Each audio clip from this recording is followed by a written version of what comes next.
Pessoal, boa noite. Acho que já está todo mundo aí, né? Quer que eu espere um pouquinho ainda? Vamos começando a leitura e aí dá tempo deles se prepararem. Então, assuntos de governo, a agenda do presidente hoje pela manhã.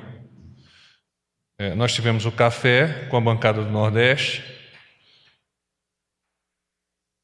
Às 10 horas, o ministro Santos Cruz aí tratando de temas específicos daqui da casa.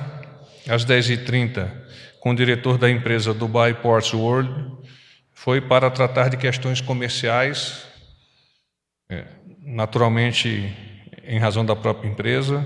Com o general Fernando Azevedo, foi para aclarar uma visita que o general Fernando vai fazer à África do Sul, representando o presidente na posse do presidente daquele país, e, em seguida, em Angola, na reunião de ministros de Estado da Defesa de diversos países. Na verdade, corrijo, em Angola, para a reunião de ministros de Defesa da Comunidade de Países da Língua Portuguesa. À tarde, despachos normais com o secretário Marco Sintra, com o ministro da Indústria e Comércio do Exterior da Malásia, também para tratar de questões comerciais, possibilidade de trocas comerciais. O senhor Abílio Diniz, uma visita de cortesia. Os deputados Éder Mauro e a deputada Zambelli estiveram também para tratar de questões específicas no âmbito do relacionamento parlamento-congresso com o nosso presidente. Ministério da Economia. O secretário especial de Fazenda, Valderi Rodrigues, apresentou a avaliação de receitas e despesas primárias do segundo bimestre de 2019. Os dados foram coletados com base em informações até abril deste ano, em sua maioria, e parâmetros macroeconômicos atualizados. A referida avaliação sinaliza a necessidade de contingenciamento no montante de 2,2 bilhões para cumprimento da meta fiscal. Destaca-se, no entanto, que o contingenciamento ora indicado será absorvido pela reserva orçamentária existente naquele que é capitaneada, que é organizada por aquele ministério, de 5,3 vou confirmar esse número, 5,3 bilhões de reais. Desse modo, não haverá contingenciamento adicional na reprogramação do orçamento do segundo bimestre, nos órgãos do Poder Executivo. Os limites atuais dos ministérios estão mantidos, com recomposição dos orçamentos do MEC e do Ministério do Meio Ambiente. Ou seja, retornaram para o MEC uma quantidade de 1.587,7 milhões e para o MMA 56,6 milhões. O decreto será publicado no próximo dia 30. Casa Civil, decreto de armas.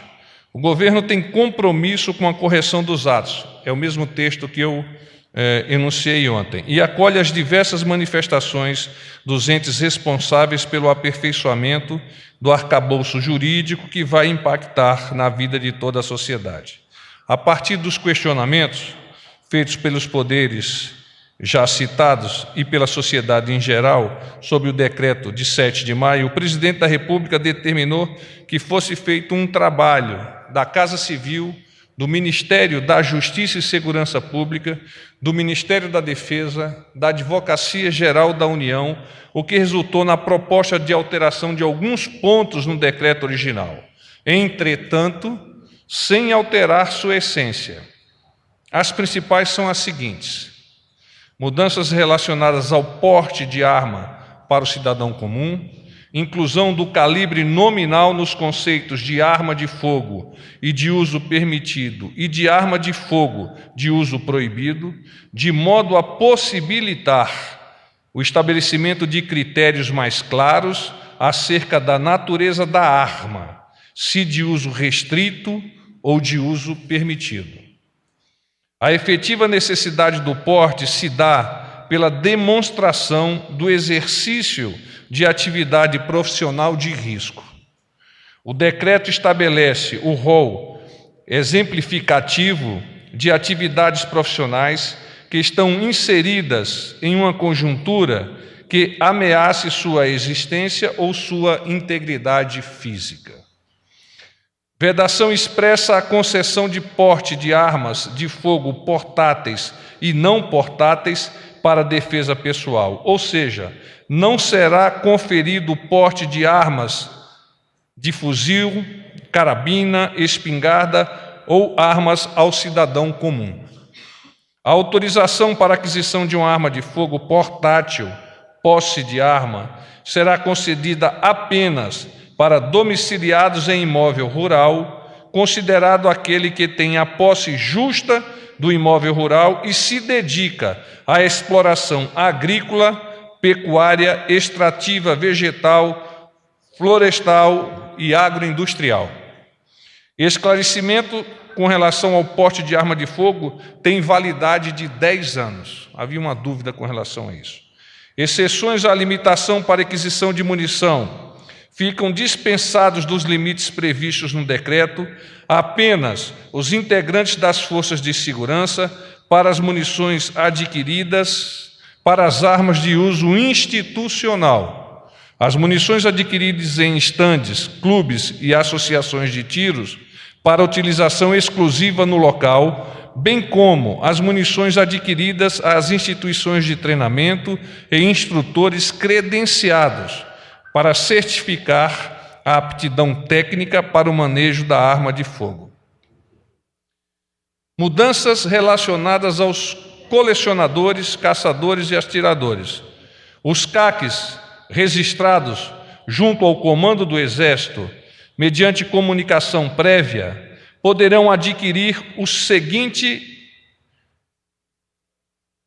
quantitativo das armas de porte e portáteis: 5 armas de uso permitido e 5 armas de uso restrito, de cada modelo, por colecionador, 15 armas de uso permitido e 15 armas de uso restrito por caçador, e 30 armas de uso permitido e 30 armas de uso restrito para atirador. Acima desses quantitativos, os CACs registrados precisam de autorização prévia do comando do Exército. Atiradores e caçadores não poderão adquirir armas de fogo não portáteis. Colecionadores poderão adquirir nos termos da regulamentação a ser expedida posteriormente pelo comando do Exército. E, finalmente, fixação de idade mínima de 14 anos para a prática de tiro esportivo, exigência de autorização de ambos os responsáveis. Então, foram algumas possibilidades de aclaração do decreto e, de qualquer forma, nós nos colocamos à disposição para que a equipe técnica da SAGE se coloque à disposição, dirimindo ainda quaisquer dúvidas que, por acaso, possam existir. Ministério do Desenvolvimento Regional. Esclarecimentos com relação ao programa Minha Casa Minha Vida. O Ministério do Desenvolvimento Regional esclarece que equipes técnicas da pasta e do Ministério da Economia estão aprofundando estudos e análises dos impactos de possíveis mudanças no programa. O MDR objetiva aperfeiçoar a Política Nacional de Habitação, buscando integrar o programa Minha Casa Minha Vida às demais diretrizes de governo e a políticas públicas voltadas aos municípios, com ênfase nas áreas de saneamento, mobilidade, planejamento urbano, entre outros. O Ministério enfatiza que, para atender integralmente às necessidades da população beneficiada, a prioridade é focar na qualidade do ambiente construído e em estratégias acopladas ao desenvolvimento. Como o programa é uma das prioridades do governo federal, desde o início do ano, o MDR já desembolsou mais de 1,4 bilhão para o Minha Casa Minha Vida. Além disso, em 2019, até o presente momento, foram realizadas mais de 50 mil novas contratações em todo o país. A proposta de revisão da política será encaminhada ainda no primeiro semestre ao Congresso Nacional. Eu agora me coloco à disposição de vocês. Algumas perguntas foram elevadas ao porta-voz e eu pediria que as fizessem a partir deste momento. Boa noite, porta-voz. Gustavo Maia, Jornal Globo. Tudo bem, Gustavo? São duas questões. Uma, mais cedo, o presidente falou aos parlamentares da bancada do Nordeste que vai apresentar em brevemente, a gente falou, um projeto com previsão de obter mais dinheiro em caixa que a economia prevista na reforma da Previdência. Ele disse que não queria adiantar ao que ele estava se referindo. Depois, o secretário da Receita Federal, Marco Sintra, falou ali embaixo que o presidente apresentou um projeto a ele, sem detalhes, de reavaliação de patrimônio, que poderia aumentar a arrecadação de alguma forma. Minhas dúvidas são: quem apresentou esse projeto ao presidente? Em que dados ele se baseou para apresentar essa estimativa aos parlamentares? E essa é a pergunta do $1 milhão. Eu, quando conversei com o presidente, ele não me tocou neste assunto. Exatamente quem apresentou e quais os dados que estão validando a sua análise. Não obstante, eu vou repetir parte do que o próprio secretário falou a vocês para que fique bastante caracterizado o que significou a fala do nosso presidente. O projeto a que o presidente se referiu trata da reavaliação de patrimônio e alguns mecanismos que permitem a atualização dos valores e, com isso, acabar com boa parte do contencioso, boa parte da burocracia envolvida. Esse projeto será estudado e discutido com profundidade pelo Ministério da Economia. Então, gostaria que nós nos quedássemos neste nível de informação e, a partir do momento que eu as obtenha junto ao presidente da República e mesmo junto ao Ministério da Economia, nós passaremos a divulgá-las. E outra questão, ainda sobre o decreto das armas, houve um mal-entendido com relação à questão da posse de arma para o morador de área rural. No release que o Planalto soltou, falava em apenas para domiciliados em imóvel rural. Mas depois a Casa Civil explicou que, no caso da posse, não há diferenciação e que essa palavra apenas acabou sobrando agora há pouco, e por isso eu não enviei antes. Eu queria saber se o senhor, por acaso, sabe o que está valendo nesse caso. Não tenho conhecimento, Gustavo. Vou buscar que a minha equipe argua a Casa Civil e ainda hoje eu te faço o envio da resposta. Tá bom, obrigado. Eu que agradeço. Está funcionando? Tá, agora Boa tarde, Marcelo Ribeiro, do Valor Econômico. É o seguinte, voltando a esse projeto que o presidente falou com a bancada do Nordeste hoje mais cedo, a percepção da bancada, pelo menos da maioria dos parlamentares, é que ainda é algo muito embrionário. O que eu queria entender é por que o presidente falou de um projeto que ainda não chegou nem na sua primeira etapa de análise, eventualmente para criar uma agenda positiva em meio a tantos conflitos com o Congresso? Qual que é o objetivo? O presidente é uma pessoa otimista.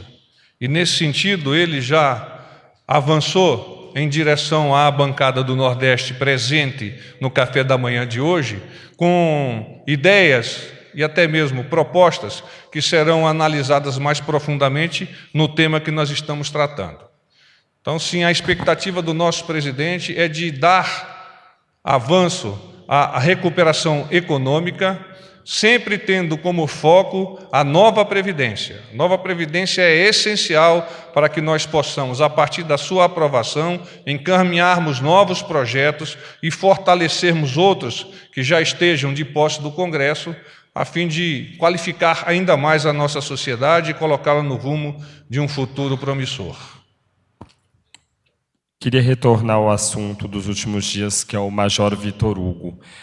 Ontem houve um rompimento público feito pelo presidente da Câmara, Rodrigo Maia, sobre o líder. Eu queria entender se há alguma possibilidade do líder ser substituído, já que ele está completamente isolado por todas as lideranças partidárias do Congresso. E também, só mais uma coisa, se o presidente deu alguma posição oficial em relação a esse rompimento público anunciado ontem pelo Maia. Há pouco, quando arguí o presidente sobre a questão Major Vitor Hugo, ele o fortaleceu na condução da liderança junto à Câmara, bem como tem muita convicção do trabalho a ser desenvolvido, também pela deputada Joyce Halsemann e pelo senador Fernando Bezerra. Então, é um trio de atacantes extremamente preparados e que, juntos com outros parlamentares e com a equipe de coordenação do Palácio do Planalto, há de levar o melhor àquela casa para a nossa sociedade brasileira.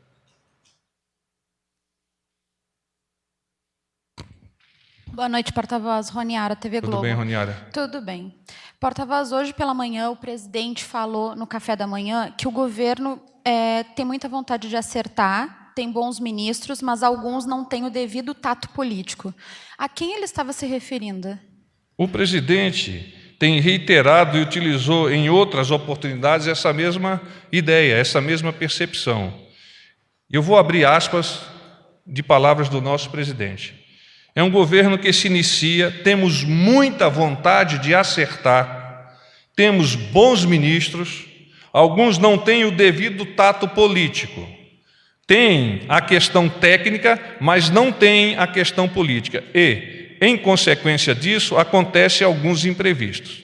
Mas todos nós, e o presidente se inclui neste conjunto, nós estamos focados no futuro do nosso país.